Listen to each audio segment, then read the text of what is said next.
आणि भगवंताच्या जन्मासाठी झालेले विघ्न आपण सगळे पाहत होतो आणि जन्मकथा आपण सगळ्यांनी सुंदर पद्धतीने श्रवण केलेली आहे. काल जन्मोत्सव झाला, गोड असा जन्मोत्सव साजरा करण्यात आला. कथेला प्रारंभ करण्याआधी आज आपल्याला या 7 दिवसाच्या कथेसाठी आवर्जून गुणीजन मंडळी लाभलेली आहेत की ज्यांच्या माध्यमातून आपण या कथेचं आयोजन करत आहोत आणि संपूर्ण या कथेचा सोहळा आपण पूर्णतेला नेण्याचं कार्य करत आहोत. आपल्यासाठी गोड असा आवाज आहे आणि सुंदर असं भजन म्हणत राहतात आमचे आदरणीय गौरवजी महाराज. तेही या ठिकाणी उपस्थित आहे, त्यांचंही स्वागत आहे. त्याचबरोबर आमचे अविनाश महाराज तेही या ठिकाणी उपस्थित आहेत. आमचे तबल्याची साथ संगत आमचे कृष्ण महाराज, त्याचबरोबर आमचे अश्विन महाराज, ही सगळी मंडळी गोड अशी साथ संगत देणारी आहे आणि त्यांच्या माध्यमातून आपण या सोहळ्याचं आयोजन करत आहोत आणि हा सोहळा पूर्णतेला जात आहे. आजचा आपला हा 6वा दिवस आहे, 5वा दिवस आहे. उद्याच्याला 6वा आणि 7वा, आणखीन 2 दिवस कथा राहील. माता माऊला 2 दिवस आपलं थोडं लवकर येत चला आणि नक्कीच एवढ्या 2 दिवसाचा नक्कीच आपण भगवत चिंतनाचा आनंद घेत जाऊ. सगळे जेवढ्या माता माऊल्या आहेत त्या प्रत्येकीने थोडं लवकर यायचं बघावं. आज आपण भगवंताचा काल जन्मोत्सव झाला आणि जन्मोत्सव गोकुळामध्ये नंदबाबाच्या वाड्यावरती गोड असा जन्मोत्सव साजरा करण्यात आला.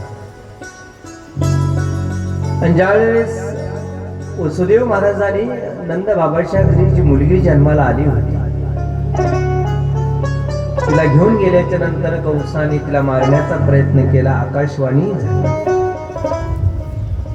आणि तो जन्माला आलाय असं सांगून दिलं. तिने कुठं जन्माला आला हे सांगितलं नाही, पण जन्माला आला असं बोलल्याच्या नंतर कंसाला वाईट वाटू लागला आणि तो देवकीची माफी मागू लागला.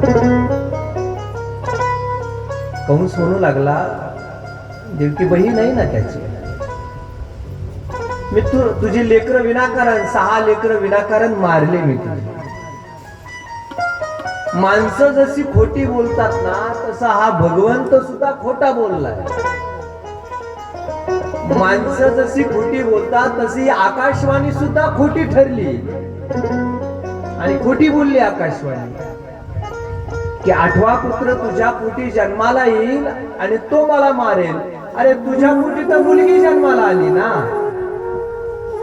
आकाशवाणी सुद्धा असत्य ठरली, भगवंत सुद्धा खोटं बोलतो.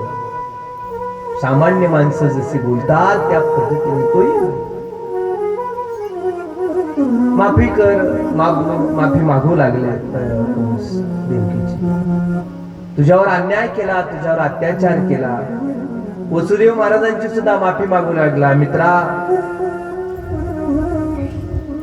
त्या आकाशवाणीने खोटं सांगितल्यामुळे मी तुमच्यावर अन्याय केला, मला माफ करा. मला ज्ञात आहे तुम्ही उदार अंतःकरणाचे, साधू स्वभावाचे, ऋषितुल्य जीवन जगणारे वसुदेव महाराज तुम्ही, आणि तुम्ही मला माफी कराल याची मला जाण आहे. आजपासून तुम्हाला कारागृहातून मुक्त करतो. कंसाने वसुदेव महाराज आणि देवकीला कारागृहातून मुक्त केलं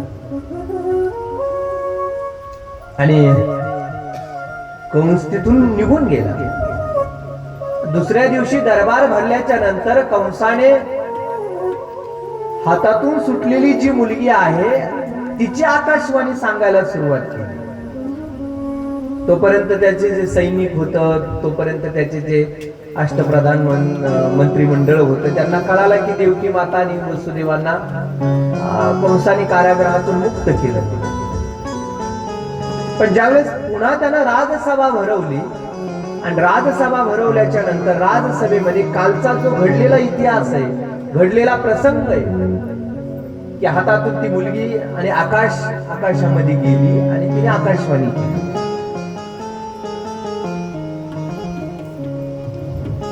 आकाशवाणी ती जी बोलली ती लोकांना सांगू लागला की तिने सांगितलं की तुला जो मारणार आहे तो जन्माला आला.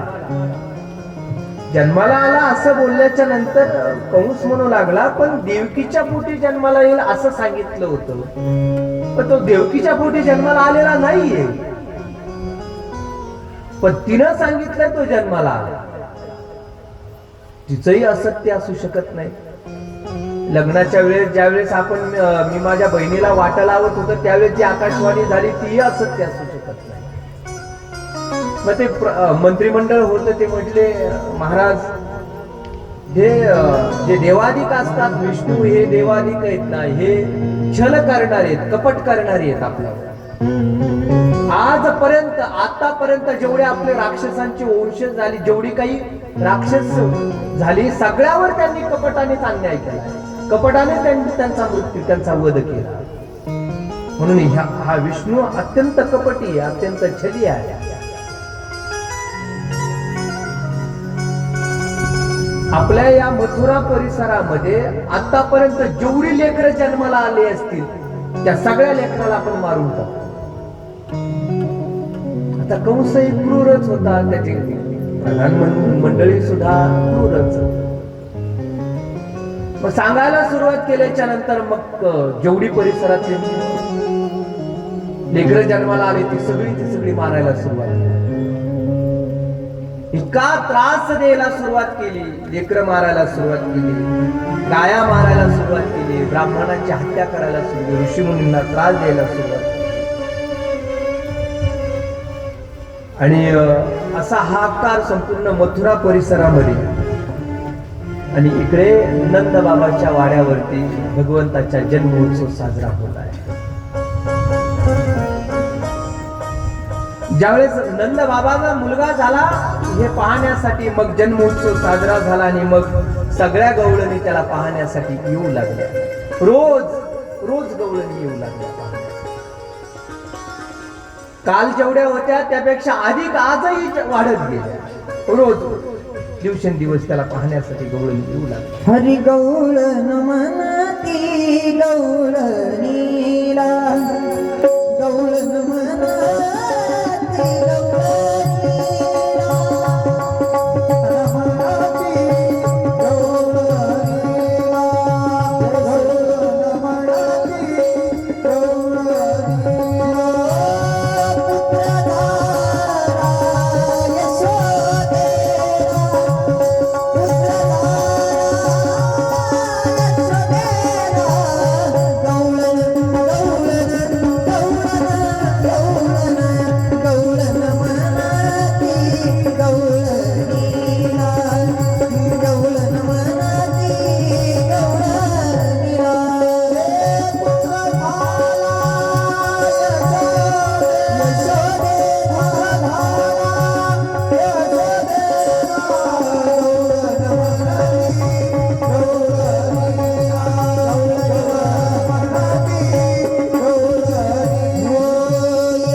चर्चा होऊ लागली, त्याच्या स्वरूपाचं वर्णन करू लागली. मग त्याला पाहण्यासाठी, त्या कुमार असलेल्या परमात्म्याला पाहण्यासाठी, त्या लेकराला त्या बाळाला पाहण्यासाठी सगळ्या गवळणी गावातल्या सगळ्या मंडळी येऊ लागल्या, सगळ्या माता मौली येऊ लागल्या, सगळ्या गवळणी येऊ लागल्या. नंद बाबाच्या वाड्यावरचा जन्मोत्सव संपला. नंद बाबा दरवर्षी त्या कंसाचा कर चुकता करावा लागायचा. नंद बाबा मथुरेमध्ये एक दिवशी कर घेऊन गेले. हे सगळा जन्मोत्सव संपल्याच्या नंतर काय ठरलेला कर असेल तो घेऊन गेले. कारण त्या कंसाच्या राज्यामध्ये ते राहत होते, गोकुळचे मुखिया होते.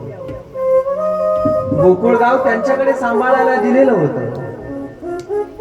आणि मग त्या गोकुळ गावामध्ये जेवढा काही कर गोळा होईल तो मग मथुरेला घेऊन जावा लागायचा. आजही आपलं तेच चालू आहे. आपण सगळी माणसं खेड्यामधले असतील, शहरातले असतील, सरकारला आपण वस्तू खरेदी करतो हा एक करच आहे. आता प्रत्येक वस्तूवर जीएसटी लागू झाली, बरोबर? जीएसटी आली. आता तुम्ही इलेक्ट्रिक वस्तू घ्या, तुम्ही खाण्याचे पदार्थ घ्या, मोबाईल घ्या, काय जे घ्यायचं असेल ते घ्या, त्याला ते जीएसटी आहे. जीएसटी म्हणजे काय? सरकारचा तो करच आहे. सरकारने लागू केलेला काय कर आहे, ते भरावं लागायचा. जुन्या काळामध्ये, इंग्रजाच्या काळामध्ये सुद्धा कर भरावा लागायचा. इंग्रजाच्या आधी आपल्याकडं ते निजाम असायचे मराठवाड्यामध्ये. निजामाच्या काळामध्ये सुद्धा कर, इंग्रजाच्या याच्यातच तो त्याने काम केलं. मग तो निजाम काय करायचा? इंग्रजाला कर घेऊन द्यायचा, आपल्या परिसरातून गोळा करायचा. राहिमोला राहायचं त्यानं, त्या निजामानं. निजामाचा एक माणूस असायचा तिथं, आणि त्याचं मानूरपर्यंत राज्य असायचं त्या निजामाचं. पण त्याला या परिसरामध्ये जेवढा कर गोळा होईल त्याच्यातला काही इंग्रजाला द्यायचा, काही स्वतःला ठेवायचा. तसं नंद बाबा दरवर्षी कंसाला कर गोकुळातून गोळा करायचा आणि कर नेऊन द्यायचा. नंद बाबा घेऊन चालले आणि मथुरेमध्ये प्रवेश केल्याच्या नंतर राज दरबारामध्ये कर जमा केला. आणि कर जमा केल्याच्या नंतर वसुदेव महाराजांच्या भेटीसाठी गेले नंद बाबा. आणि वसुदेव महाराजांची आणि नंद बाबांची भेट झाली आणि दोघांमध्ये सुंदर अशी चर्चा झाली. बाळाविषयी चर्चा झाली आणि सांगायला सुरुवात केली. वसुदेव महाराज म्हणतात, अरे नंदा, तुझं इतकं वय झालंय, म्हातारपणामध्ये तुला मुलगा झाला. लोक आनंदामध्ये असतील गोकुळमध्ये. त्या लेकराची काळजी घे. नंदबाबालाही माहित आहे, वसुदेव महाराजालाही माहित आहे. पण दोघं बोलत असताना, त्या नगरीमध्ये बोलत असताना आपण जे बोलतो ते जर इतरांनी कुणी ऐकलं तर तो कंसाला सांगेल, म्हणून या पद्धतीने ते दोघं बोलत. नंदा, तुला मुलगा झाला कळालं आम्हाला, आणि म्हातारपणाला मुलगा झाला, चांगला मुलगा आहे असं कळालं. त्या मुलाची काळजी घे. आणि आता वेगवेगळी संकटही येऊ शकतात, तू जाईपर्यंत त्या लेकराची काळजी घे. आणि वसुदेव महाराजापासून नंद बाबा आणि आणखी जे काही त्यांचे सहकारी होते ते सगळेच, जेवढे काही गोप होते ते सगळे तिथून गोकुळच्या दिशेने निघाले आणि प्रवास मथुरेच्या दिशेने चालू झाला. त्यावेळेस गोकुळच्या दिशेने मथुरेपासून प्रवास सुरू झाला. पण गोकुळामध्ये त्यावेळेस त्या गोकुळामध्ये एका अत्यंत लावण्यवती सुंदर एका स्त्रीने प्रवेश केलेला होता. अत्यंत देखणी, सुंदर, वेगवेगळे अलंकार धारण केलेले, तिने सुंदर अशी साडी परिधान केलेली होती, अत्यंत देखणी दिसत होती. हरी पुतळ्या डोरल सकाळ्या पैंजन कमरेला कंबरपटा, पुतळ्या डोरल सकाळ्या पैंजन कमरेला कंबरपटा. हरे नाकात नक घालुनी सारा सारा थाट माट करुणी, नाकात नक घालुनी सारा थाट माट करुणी. मिसले ग शालू पैठण का, मिसले ग शालू पैठण का, मिसले ग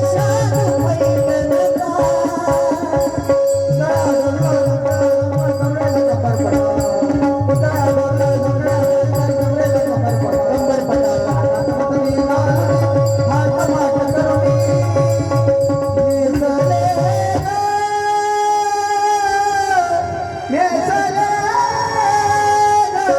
चालू पैठणचा नेसले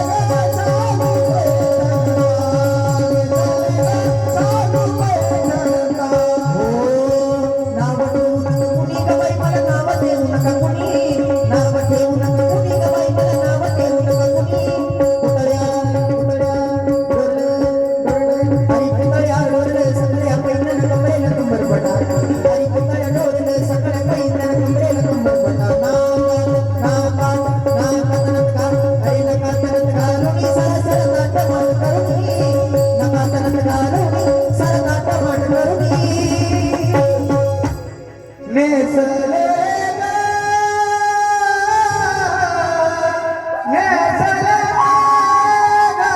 चालू पैठणचा नेसले चालू पैठणचा नेसले चालू पैठणचा असे ती कपडे घालून वेगवेगळे अलंकार घालून आली होती ती, हा? सुंदर असे अलंकार घालून गळ्यामध्ये पुतळ्या घातल्या, डोरलं घातलंय, वेगळे अलंकार घालून पायामध्ये पैंजण घालून अशी वेगवेगळी चाल करत चालली होती. गावातून चालली, पाहिलं तिनं गोकुळवासी की आनंदात कसे बरं, सगळीची सगळी प्रसन्न, कुठेही दुःख नाही त्या गोकुळामध्ये, सगळे प्रसन्न दिसतायत. रस्त्यावरती बसलेले गोकुळवासी एकमेकांसंग गप्पा मारत असताना सुद्धा प्रसन्नतेने, आनंदाने. त्याचं कारणच ते होतं ना, कारण त्यांना जे मिळालेलं सुख होतं गोकुळवासियांना, त्या सुखाला अंत आणि अपार असं सुख मिळालं. अनंत आणि अपार असं सुख मिळालेलं होतं. कारण भगवंत नंद बाबाच्या वाड्यावरती होते. बाळकृष्ण नंदा घरी आनंदल्या नरनारी. गोकुळवासियांच्या सुखाविषयी तुकोबराय सांगतात, गोकुळीच्या सुखा अंत पार नाही लेका बाळकृष्ण नंदा घरी आनंदल्या नरनारी. असं ते सुख. तिनं सगळीकडे पाहिलं, सगळी माणसं आपण आपली कामं करतायत, आनंदामध्ये आणि सुखामध्ये राहत आहेत. आणि मग तिने प्रवेश केल्याच्या नंतर, गोकुळामध्ये प्रवेश केल्याच्या नंतर नंद बाबाचं घर विचारत विचारत आहे. लोक आता एवढी देखणी बाई पाहिल्याच्या नंतर लोक गोळा झाले. कोणाची पाहुणीच बाई म्हणले, कोणाची पाहुणी आता हे गवळणी, साध्या गोळ्या राहणाऱ्या गवळणी इतके अलंकारही वापरत नव्हते. ती शहरातून आलेली होती, ती मथुरेतून आली म्हणजे शहरातून आलेली. हे खेड्यातल्या गवळणी साधे साधे अलंकार वापरायचे, साधे साधे कपडे. तिचा घर जरी शालू होता असं महाराज म्हणले आता. हा, पैठणचा शालू घातलेला होता तिने. त्यामुळं सगळेच माता किंवा सगळ्या गोपिका, गावातली माणसं, गोप, हे सगळीच गोळा झाली तिला पाहण्या. कोणाची पाहुणी बाई तू? तिने सांगितलं, मी नंद बाबाची पाहुणी, यशोदेची बहीण आहे म्हटली. यशोदेची बहीण. नंद बाबाचा वाडा दाखवला काही नाही. नंद बाबाचा वाडा. वाड्यामध्ये प्रवेश केला. प्रवेश केल्याच्या नंतर यशोदेने भगवंताला पाळण्यामध्ये टाकलेलं होतं. आणि नेमकंच भगवंताला पाजून यशोदेने पाळण्यामध्ये टाकला आणि झोप लागली होती भगवंताला. डोळे झाकलेले भगवंताने झोपलेले. तिनं प्रवेश केला आणि प्रवेश केल्याच्या नंतर हाक मारली, यशोदे आहेस का बाई घरामध्ये? तिला म्हटलं कोण आलं म्हणून दारात आली. तिने पाहिलं नवीनच पाहुणी. आणि नवीन पाहुणी म्हटल्याच्या नंतर ती म्हणते, कोण पाहिजे तुम्हाला? आणि यशोदे तू ओळखलं नाहीस का?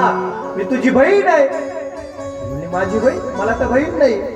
मग तिने कुठून तरी कसं तरी नातं सांगितलं. याची त्याची बहीण असं करून तिने नातं सांगितलं. तिला वाटलं आपल्या पाहुण्यात असेल एखादी, पुढे आता तिला चौकशी करीत बसला. जसे असेल तसे असेल. घरामध्ये घेतलं, बसवलं तिनं. ती म्हणली, मला कळलंय तुला लेकरू झालंय, तुला मुलगा झालाय आणि इतका गोंडस आहे. सगळ्यांनी सांगितलं, सगळेजण मी गोकुळात आल्याच्या नंतर वर्णन करत होते तुझ्या लेकराचं. मलाही पाहू दे ना, मलाही पाहू दे. यशोदा म्हणू लागली, अगं बाई आत्ताच त्याला पाजलं आणि आता झोपू घातलंय, त्याला आत्ता झोपलाय तो असा आवाज एक शब्द यशोदेच्या मुखातून बाहेर पडला की पाळण्यामध्ये कृष्णाने रडायला सुरुवात केली. बाळ रडायला लागल्याच्या नंतर ती आलेली पाहुणी होती, ती म्हणली, यशोदे किती खोटं बोलतीस, तुला जे कृत जागाच आहे, किती खोटं बोलतीस, मला पाहू दे बरं. मग ती पाळण्याकडे गेल्याच्या नंतर मांडीवर घेतलं आणि यशोदा काहीतरी कामासाठी आत गेली. आपलं लेकरू मांडीवर आली कौतुकाने पाहण्यासाठी, आपल्या लेकराला पाहण्यासाठी, आणि पाहू द्यावं या भावनेनं तिनं मांडीवर दिलं.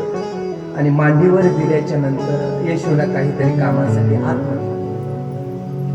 आतमध्ये गेल्याबरोबर त्या जी पाहुणी आली होती तिने त्या भगवंताला कृष्णाला स्तनपान करायला सुरुवात केली. कारण ती काय त्याला दूध पाजण्यासाठी आलेलीच नव्हती, ती त्याला विष पाजण्यासाठी आली. तिनं येता येता बरीच लेकरं विष प्राशन करून तिनं मारली होती. येता येता बरीच लेकरं. आता याला सुद्धा मी मारून टाकते याच भावनेने आली होती. आणि मांडीवर घेतल्याच्या नंतर भगवंताने विष प्राशन केलंच केलं, दूधही प्यायला लागले भगवंत. आणि एवढ्या तीव्रतेने दूध प्राशन करायला लागले, दुधाबरोबर रक्तही शोषून घ्यायला लागले. जीव इतका कासावीस झाला त्या पुतणेचा. आणि कासावीस झाल्याबरोबर इतकी कासावीस झाली, भगवंताने तीव्र गतीने तिथं पूर्ण विष दूध आणि रक्तही प्राशन करायला सुरुवात केली. कासावीस झाली, संपूर्ण जीव तिचा कासावीस होऊ लागला. त्याला लेकराला बाजूला सोडायला लागली, पण भगवंताने सोडायला तयार होईना. भगवंताने पूर्ण तिचं रक्त प्राशन करायला सुरुवात केली. मग ती स्वतः जी खरं स्वरूप होतं, मग ती खऱ्या स्वरूपामध्ये आली. एवढी अकराळ विक्राळ दिसू लागली, यशोदा तर घाबरूनच गेली. अरे माझं लेकरू ही घेऊन चालली, घराच्या बाहेर चालली, ओरडायला लागली, आरडत होती ती पुतना, वाचवा वाचवा सगळीकडे बोलत होती. भगवंत सोडायला तयार नाही, ते लेकरू सोडायला तयार नाही. गोकुळाच्या बाहेर गेली आणि बाहेर गेल्याच्या नंतर त्या जंगलामध्ये जाऊन पडली. संपूर्ण रक्त प्राशन केलं भगवंताने आणि बेशुद्ध अवस्थेमध्ये, मृत अवस्थेमध्ये पडली. शुकाचार्याने वर्णन केलंय तिचं, ती पडल्याच्या नंतर 6 कोस पडली होती. ती किती, तिचं शरीर किती होतं, 6 कोस एवढं तिचं शरीर पडलं होतं. 6 कोस मधले एवढं मोठमोठाले झाड तिच्या खाली दबून गेले होते. एवढी मोठी ती राक्षसी दिसू लागली, पुतना राक्षसी. आणि भगवंत तिच्या छातीवरती सुंदर असं भगवंत दूध प्राशन करून भगवंत खेळत बसलेले, तिच्या अंगावर खेळत बसले भगवंत. आणि सगळीच गावातली मंडळी धावतच गेली आणि पाहिलं तर ती एवढी अकराळ विक्राळ राक्षसी पाहिली. सगळ्या पाहिल्याच्या नंतर कसं तरी करून भगवंताला खाली उतरवलं. आणि खाली उतरवल्याच्या नंतर लेकराला खाली उतरवलं, यशोदेच्या जवळ दिलं. यशोदेने आंजारलं गोंजारलं. तोपर्यंत नंद बाबा मथुरेतून गावामध्ये प्रवेश केला.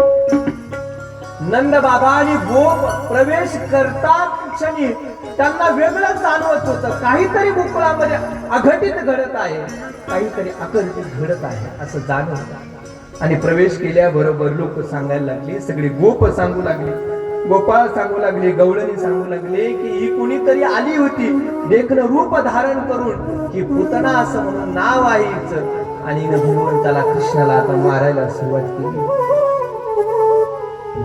भगवंताने तिचा नाश केला, कृष्णाने नाश केला, आपल्या लेकरानं आपल्या बाळानं नाश केला. असं पाहिल्याबरोबर ती 6 कोस पडलेली नंदबाबाने पाहिली. मग तिचे अंतविधी करावा या भावनेने सगळ्यांनी तिचे संपूर्ण शरीराचे तुकडे तुकडे केले आणि लाकडामध्ये टाकून तिचा अंत्यविधी करून टाकला.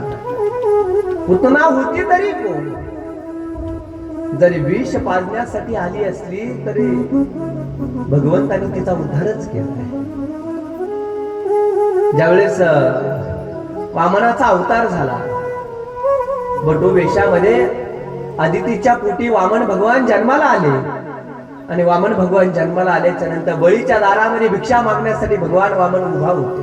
अत्यंत बटू वेशामध्ये, बाळ वेशामध्ये वामन भगवान, डोक्यावरती छत्री, हातामध्ये घेतलेली छत्री आणि सुंदर असं पांढर शुभ्र असं भगवंताचं, वामन भगवानाचं ते स्वरूप. आणि बळीच्या दारामध्ये उभा राहिल्याच्या नंतर भिक्षा मागत होते बळीला. त्यावेळेस बळीच्या लेकर मुलं सगळीच उभा होती. त्यामध्ये एक बळीची मुलगी होती आणि तिनं वामन भगवानाला पाहिलं आणि वात्सल्य भाव जन्माला आला तिच्या अंतःकरणामध्ये. अरे मला सुद्धा असंच लेकरू असतं तर मी तुला त्याला सुद्धा असंच छातीला धरून पाजलं असतं, असं बोलू लागलं. अंतःकरणामध्ये तिच्या वात्सल्य भाव जन्माला आला आणि तिच्या अंतःकरणामध्ये वात्सल्य भाव जन्माला आला. त्याच क्षणी वामन भगवानाने स्मित हास्य केलं आणि वामन भगवान म्हणू लागले, या जन्मामध्ये नाही पण पुढील जन्मामध्ये नक्कीच तुझं हे ऋण उतरवलं जाईल. ही तुझी इच्छा पुढच्या जन्मामध्ये ज्यावेळेस कृष्ण अवतार होईल त्या कृष्ण अवतारामध्ये तुझे संपूर्ण ही इच्छा पूर्ण केलं जाईल. भगवंताने तिची इच्छा पूर्ण करून द्या. जरी पुतना राक्षसी असली तरी ज्ञानोबारांनी इतकं गोड सांगितलं ना. ही मारण्यासाठी आलेली आहे, मारण्यासाठी आली. ज्ञानोबा म्हणतात त्या लेकराला विष प्राशन करण्यासाठी, विष पाजण्यासाठी ती पुतना आली होती. पण पुतना जरी विष पाजण्यासाठी आली असली तरी तिला सायुज्य मोक्ष दिला भगवंताने. सनकादिकाचे नियमाने सायुज्य सौरस दिदला पुतणे, ते विषाचे स्तनपाने मारू आले. अरे भगवंताला मारण्यासाठी आली होती, पण मारण्यासाठी आलेली जरी असली तरी ती भगवंताने तिचा उद्धार केला, मोक्ष गती दिली, सायुज्य मोक्ष दिला भगवंताने त्या पुतणेला. असे वेगवेगळे रोज प्रसंग घडू लागले आणि रोज काही ना काहीतरी वेगवेगळा उत्सव होऊ लागला. जसा गोकुळामध्ये भगवंताचा जन्म झाला होता तेव्हापासून गोकुळवासियामध्ये रोज काहीतरी आनंदाची बातमी येत होती. पण अचानक ही पुतणीची घटना घडली आणि अचानक ह्या वेगवेगळ्या बातम्या येऊ लागल्या, दुःखाच्या बातम्या येऊ लागल्या, वेगवेगळे संकट येऊ लागले. पण जरी संकट येत असली तरी या संकटामध्ये सुद्धा काहीतरी चांगलं शोधावं या भावनेने एक दिवशी काय झालं, भगवंताला अंथरुणावर टाकलेलं होतं, बाळाला अंथरुणावर टाकलेलं होतं. यशोदेने पाहिलं आज कृष्णाने पूज बदलवली. काय केलं? करवट, त्याला हिंदीमध्ये करवट म्हणतात, मराठीमध्ये कूस म्हणतात. काय? कूस बदलवली. अरे आज बाळानं कूस बदलवली, काहीतरी उत्सव साजरा करू लागले. यशोदेने सगळ्याच गवळणीला बोलवलं आणि आपण आज एक उत्सव साजरा करू. काय झालं यशोदे सांग बरं? उत्सव साजरा करण्यासाठी गवळणी बोलू लागल्या. काही नाही, आज माझ्या बाळानं कूस बदलवली. उत्सव साजरा करण्यासाठी असं काही नवीन कारण असलं पाहिजे का नाही? काहीतरी वेगळं कारण असलं पाहिजे. अरे केवळ लेकरानं कूस बदलवली तरी या भारत वर्षामध्ये उत्सव साजरा केला जातो. असा हा भारत देश, ज्या भारत देशामध्ये आपण जन्माला आलो त्या भारत देशाचं वर्णन करत असताना प्रत्येकाने वेगवेगळ्या पद्धतीने की ज्या भारतामध्ये भगवंताच्या जन्माचा उत्सव आहे, ऋषी मुनींच्या राहण्याचा उत्सव आहे, सगळेच उत्सव आहे. असा भारत देश आणि त्या भारत देशामध्ये वेगवेगळे उत्सव साजरे. जहाँ डाल डाल पर सोने की चिड़िया करती है बसेरा, भारत देश है मेरा, वो भारत देश है, जहाँ सत्य अहिंसा और धर्म का सब जन जपते मेरा, वो भारत देश है मेरा, वो भारत देश है मेरा, वो भारत देश है मेरा, वो भारत देश है मेरा.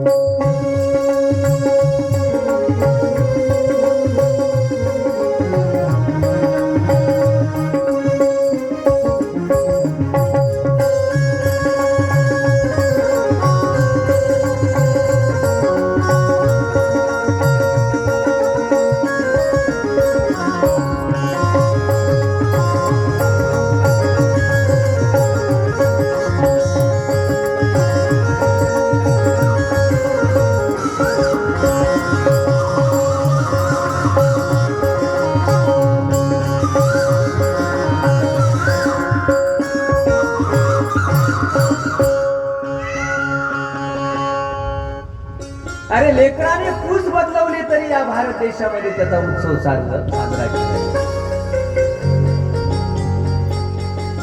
यशोदेने उत्सव साजरा करायला सुरुवात केली. नंद बाबाने सगळ्या ब्राह्मणांना सांगितलं, ब्रह्मवृंदांना सांगितलं पूजा करण्यासाठी. आज माझ्या लेकरानं पूज बदलवली. ब्रह्मवृंदांना बोलवून त्यांचा अभिषेक करून त्यांचा दान धर्म सगळं केलं. गोमातेला दान दिलं, लोकांना अन्नदान केलं नंदबाबांनी. सगळ्यांना जीव घातला नंदबाबांनी. आणि ज्यावेळेस उत्सव साजरा करायचा होता, उत्सव साजरा चालू झाला आणि सगळ्या गोपाळांना एकत्र केला आणि गावातले सगळे दैदूत एकत्र करा म्हटलं. जुन्या काळामध्ये बैलगाड्या असायच्या, बरोबर. अंकुशांना बैलगाड्या, हे लग्नाला सुद्धा जात असताना बैलगाड्याने जायचे, बरोबर. आवा तुमच्या काळामध्ये बैलगाड्या, वराड लग्नाला बैलगाड्याने जायचे. हिंदीमध्ये ते उत्तर भारतामध्ये त्याला छकडा म्हणतात. काय म्हणते आपण बैलगाडी छकडा.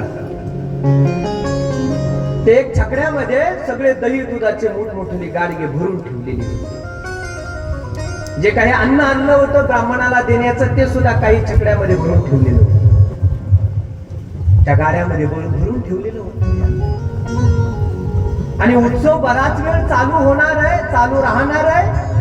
ऊन पडलेलं आहे. यशोदेला वाटलं आपण काय करू, बाळाला त्या गाडीच्या खाली सावलीला झोपू घालू. लेकराला बाळाला गाडीच्या खाली सावलीला. हे आमचे मातामाऊलीचे लोक ऊस तोडायला जातात ना, ऊस तोडायला, त्या लेकराला त्या बैलगाडीच्या खाली झोका बांधत असतात. झोका, त्या बैलगाडीच्या खाली झोका बांधून त्या झोक्यामध्ये त्या लेकराला झोपू घालतात. किती कष्ट करत असतात. दिवसभर पाचरटामध्ये दिवसभर त्या ऊसामध्ये पाचरट काढावं लागतं. आणि जरी पाचरट काढत असली, आई जरी ऊसाच्या मोळ्या जरी वाहत असली, तरी संपूर्ण चित्त त्या लेकरासाठी जवळ असत. जसं घार आकाशामध्ये फिरते, पण तिचं चित्त, पूर्ण चित्त तिचं पिल्लापाशीच असते. हा आई तुझ्या मुळती वाणी या जगात मुळती नाही. आई तुझ्या मुळती वाणी या जगात मुळती नाही. अनमोल जन्म दिला गाई तुझे उपकार फिट करणार. अनमोल जन्म दिला गाई तुझे उपकार फिट करणार. आई तुझ्या मुळती वाणी या जगात मुळती नाही. आई तुझ्या मुळती वाणी या जगात मुळती नाही. अनमोल जन्म दिला गाई तुझे उपकार फिट करणार.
अनंत उपकार असतात आपल्याला.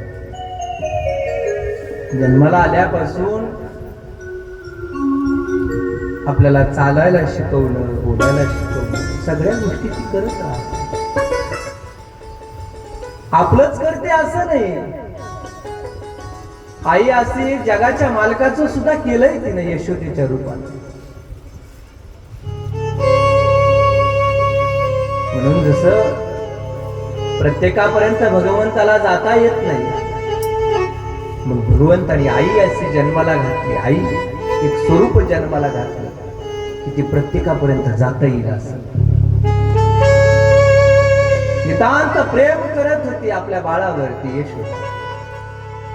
त्या यशोदेनं उत्सव साजरा करावा या भावनेनं त्या लेकराला सावलीमध्ये ठेवलं, झोळीमध्ये पाळण्यामध्ये टाकलं ते त्या लेकराला झोपण्यासाठी.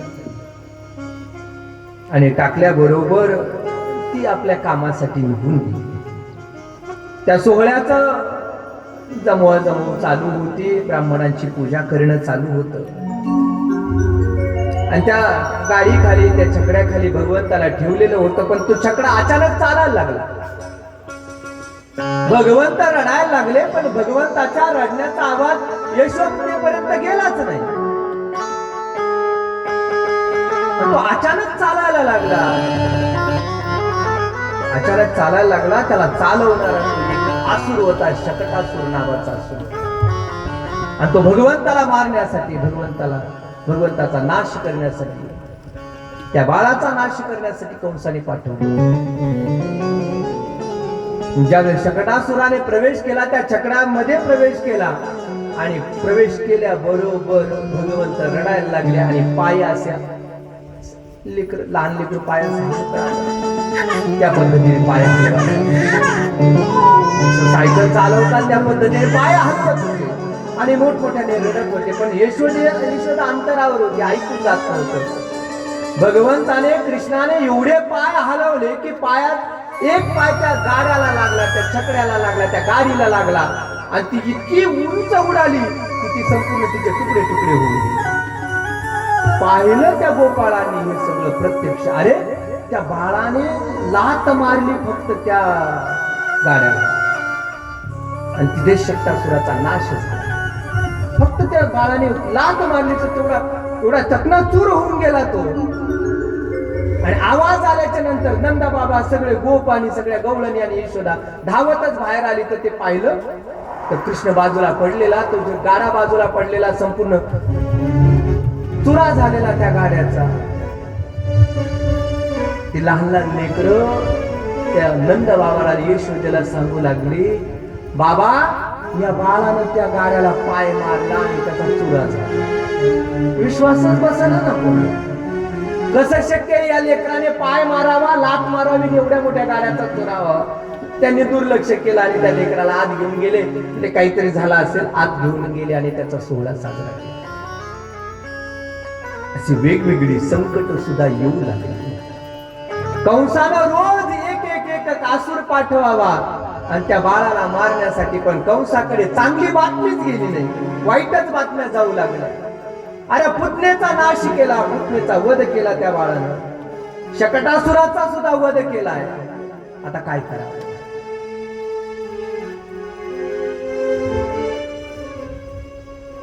ते तृणावर्त नावाचा राक्षस होता, असुर होता. तो भर सभेमध्ये बसलेला होता आणि हे सगळे हताश झालेले पाहिल्याच्या नंतर तो उठून उभा राहिला. मी त्या लेकराचा, बाळाचा जीव घेतो, त्या लेकराचा मी वध करून दाखवतो, त्या लेकराला मारतो. आणि मथुरेतून, राजधानीतून निघाला आणि त्या प्रवेश केला. प्रवेश केल्याबरोबर, गोकुळामध्ये प्रवेश केल्याबरोबर यशोदेच्या मांडीवर बाळाला ठेवलेलं होतं, घेतलेलं होतं. यशोदे मांडीवर घेऊन ती काहीतरी काम करत होती. बाळाला कसं खाली ठेवावं म्हणून ती मांडीवर घेऊन काम करत होती. पण कडेवर घेतलेला असताना, कडेवर घेऊन काम करत असताना अचानक बाळाचं वजन वाढल्यासारखं वाटलं तिला. अरे एवढं वजन कसं काय? अचानक बाळाचं वजन वाढलं. अचानक बाळाचं वजन वाढलं म्हणून तिनं खाली ठेवलं बाळाला आणि तिथे तिचं काम करायला निघाली. खाली ठेवल्याबरोबर कृष्ण बाहेर आले आणि बाहेर आल्याच्या नंतर त्या तृणावर्ताने भगवंताला तिथून उचललं आणि उचलल्याच्या नंतर तो तृणावर्त बाहुटळीच्या स्वरूपामध्ये सगळ्या गोकुळामध्ये जेवढी काही झाडं असतील, जेवढे काही सगळं काही आकाशामध्ये घेऊन जाऊ लागलं. त्याबरोबर कृष्णालाही घेतलं, त्याबरोबर बाळालाही घेतलं. बाळाला उचलल्याबरोबर कृष्णाने त्याचा गळा दाबला आणि तिथंच त्या तृणावर्ताचा नाश करून सगळा वायू शांत झाला, सगळं वाहतूक शांत झाली. वेगवेगळी अशी संकट यायला लागली. पत्नीला मारलं, शकटासुराचा वध केला, तृणावर्ताला मारलं. ही सगळी वेगवेगळी संकट येऊ लागली. चिंता करू लागले नंद बाबा आणि यशोदा माता. अरे इतक्या वर्षांनी लेकरू जन्माला आलं आणि काय बरं याच्या मागे संकट येत असत, याचं काहीतरी पाहिलं पाहिजे, कोणाला तरी दाखवलं पाहिजे ना. आपल्या घरामध्ये संकट आले का आपण म्हणतो ना, आपण थोडं खरं पाहिलं पाहिजे. रोज वेगवेगळी संकट येतात. काय नेमकं लेकरू जन्माला आलंय, नेमकं आहे तरी कसं हे लेकरू. इकडे वसुदेव महाराजांनी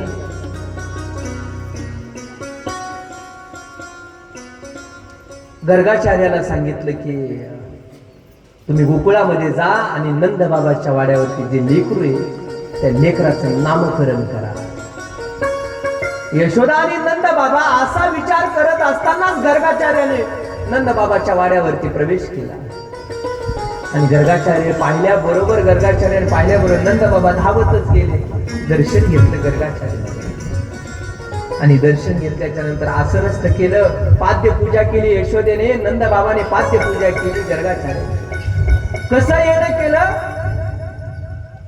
येणं केल्याच्या नंतर गर्गाचार्य हळू आवाजात सांगू लागले, नंद बाबा की मला वसुदेवाने पाठवलंय बाळाचं नामकरण करण्यासाठी. मी यादवांचा पुरोहित आहे, यादव वंशाचा मी ब्राह्मण आहे, त्यांचा मी पुरोहित आणि त्यांनी पाठवलं. कारण कृष्ण हा यादव होता, कृष्ण हा जे बाळ जन्माला आलं होतं ते वसुदेवाचं होतं ना, त्यांच्याच ब्राह्मणाने नामकरण केलं पाहिजे. वसुदेवाने पाठवल्याच्या नंतर मग नंद बाबांनी त्यांची पाद्य पूजा करून व्यवस्थित अर्चना केली आणि नामकरण करावं. पण नामकरण करायचं असेल तर गर्गाचार्याने सांगितलं मोठा उत्सव करून चालणार नाही. जर याचा नामकरणाचा जर मोठा उत्सव केला तर कंसाचे जेवढे काही शोध घेणारे जे काही माणसं आहेत, जे काही त्या लेकराचा शोध घेत आहेत, कोणता मुलगा जन्माला आलाय कंसाला मारण्यासाठी, त्या लेकराचा शोध घेत आहेत. जर मी नामकरण केलं असं जर कळालं त्यांना, कृष्णाचं नामकरण, या बाळाचं नामकरण मी केलंय, तर ते ओळखतील. कारण यादवाचं पुरोहित माझ्याकडे, ते ओळखतील. कंसाला ज्ञात होईल की हे जे बाळ आहे, हा जो कृष्ण आहे, हा वसुदेव देवकीचा आहे. याचं नामकरणचा उत्सव नाही करायचा, याचं नामकरण कोणी नसलं पाहिजे, फक्त आपण तिघ जण असलं पाहिजे. नंद बाबाने आणि यशोदेनं आणि रोहिणी माता जी वसुदेव महाराजांची पत्नी, तिलाही मुलगा जन्माला आला होता. हे दोन लेकरं घेतल्या आणि हे दोन्ही लेकरं गोशाळेमध्ये घेऊन गेले. जिथं गाया बांधलेल्या होत्या गोशाळेमध्ये घेऊन गेले. या दोन लेकराला नंद बाबा, गर्गाचार्य आणि यशोदा माता, या दोन लेकराला आणि रोहिणी माता, हे तिघजण त्या लेकराला घेऊन गेले. आणि घेऊन गेल्याच्या नंतर नंद बाबाने त्या गाईचं संपूर्ण धूळ घेतली, त्या दोन्ही लेकराला लावली. शिफ्टीनं पुन्हा गर्गाचार्याने पूर्ण लेकरावरून दृष्ट काढली त्या गाईच्या शिफ्टी आणि नामकरण सोहळा सुरू झाला. आणि नामकरण करत असताना गर्गाचार्य नंद बाबाला म्हणतात की हा सामान्य नाहीये, माग श्वेत रूपामध्ये जन्माला आला होता, नंतर रक्त रूपामध्ये जन्माला आला, आता सावळा काळ्या रूपामध्ये जन्माला आला. श्वेत रूपामध्ये जन्माला आले त्यावेळेस वामन भगवान होते. रक्त रूपामध्ये जन्माला आले त्यावेळेस प्रभू रामचंद्र होते. आणि आता हा काळा म्हणून जन्माला आला म्हणून याचं नाव कृष्ण नामकरण केलं.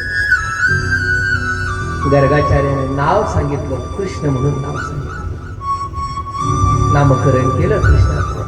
हा जो मुलगा आहे रोहिणीचा मुलगा आहे याचं नाव राम ठेवून म्हटले आपण. त्याचं नाव राम ठेवलं.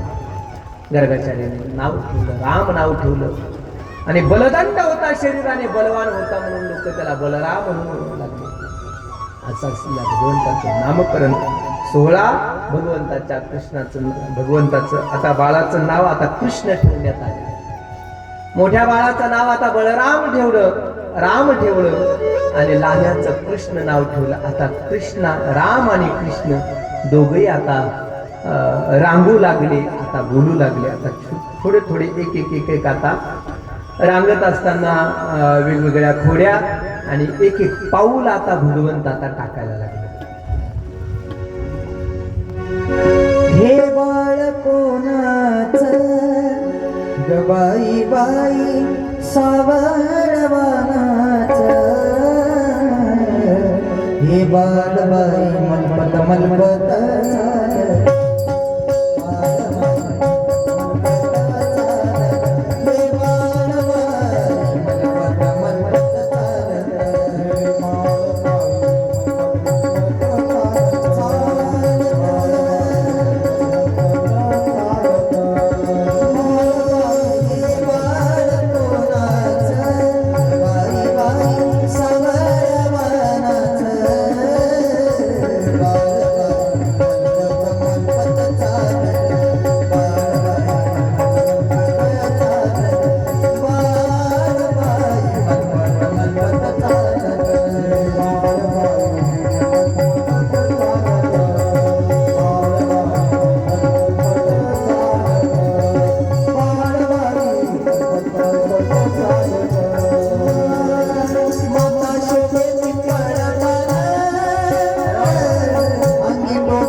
मुखातून शब्द बाहेर पडू लागला आता कृष्णाचा आणि बळराम.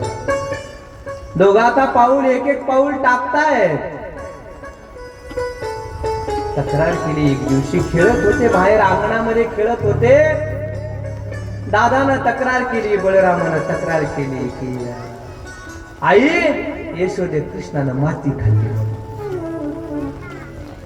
मुखामध्ये माती खाल्ली असं सांगितलं.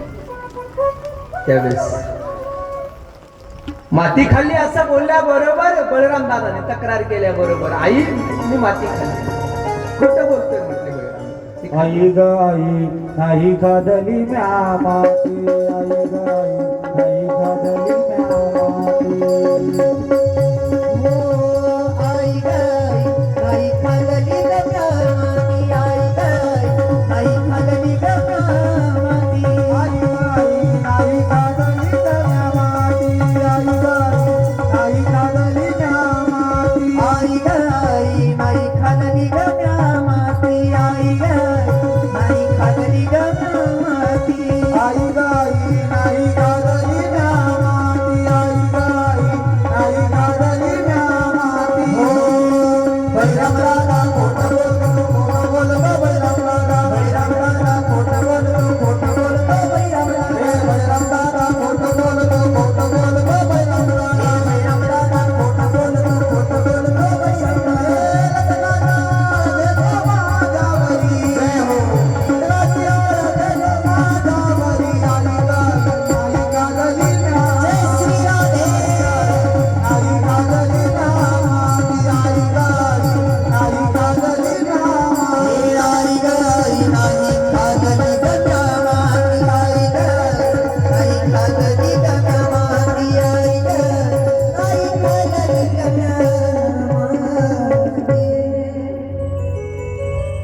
आई दादा खोटं बोलतो म्हटलं. मी कशाला माती खाऊ, मी माती नाही खाऊ.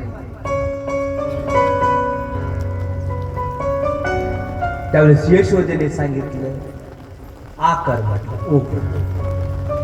भगवंताने तोंड असं ओ केलं तर संपूर्ण ब्रह्मांडाचं ज्ञान झालं यशोदे. संपूर्ण ब्रह्मांडाचं ज्ञान वाढलंय.